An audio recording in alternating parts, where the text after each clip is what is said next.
Azərbaycanda həkimlərin sertifikasiya imtahanı və şəhadətnamə verilməsi ilə bağlı uzun müddətdən bəri davam edən mübarizəsi deyəsən nəticə verməyə başlayır artıq. Hər halda Baş nazir Əli Əsədovun ötən həftə imzaladığı yeni qərar belə deməyə əsas verir. Məsələ burasındadır ki, mövcud qanunvericiliyə görə tibbi fəaliyyətlə məşğul olan həkim 5 ildən bir sertifikasiya imtahanı verməlidir. Ancaq bu prosesin çətinliyi və lazımsızlığını önə çəkən yüzlərlə həkim var. Eləcə də sertifikasiya şəhadətnaməsinin verilməsi ilə bağlı qanunsuzluqlar xeyli vaxtı gündəmdədir.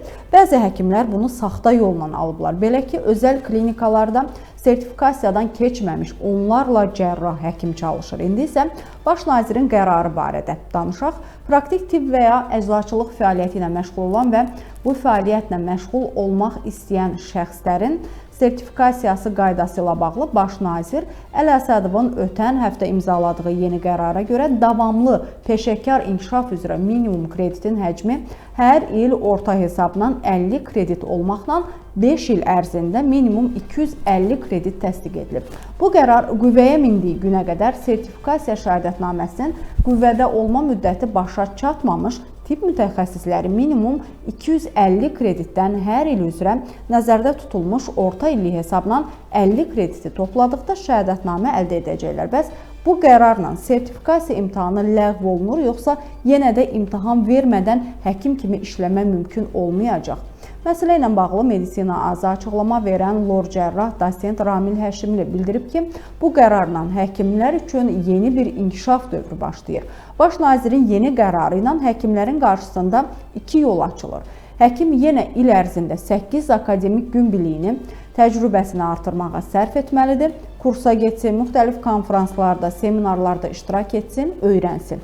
5 il ərzində onlar cəmi 250 saat, yəni 40-42 gün oxumalı, konferanslara getməli, təkmilləşməli və buna uyğun ballar yığıb hesabat verməlidir. Əgər bunu etməzsə, onda həmişəki kimi sertifikasiya imtahanına girəcək.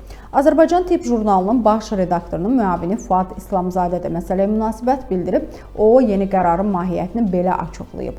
Sertifikasiya imtahanı ləğv olunmur. Sadəcə əvvəllər həkimlər mütləq 5 ildən bir bu imtahanı verməli idilər. Əks təqdirdə həkim kimi fəaliyyət göstərə bilməzdilər. Amma indi onlar konferans, seminar, konqreslərdən, eləcə də məqalələrdən il ərzində 50 bal toplasalar, bu 5 ildə 250 bal eləyir. Nəticədə də onlar imtahandan azad olunurlar.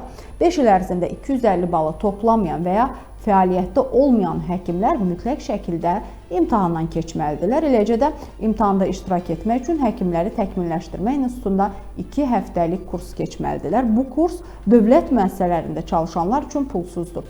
Özəldə çalışanlar üçün isə ödənişlidir. Beləliklə, kredit ballarını toplamaqla imtahandan azad olmaq mümkündür. Yeni qərarla sertifikasiya məsələsində yumşalma var. Bu, həkimlərin davamlı peşə hazırlığını artırmaq üçündür.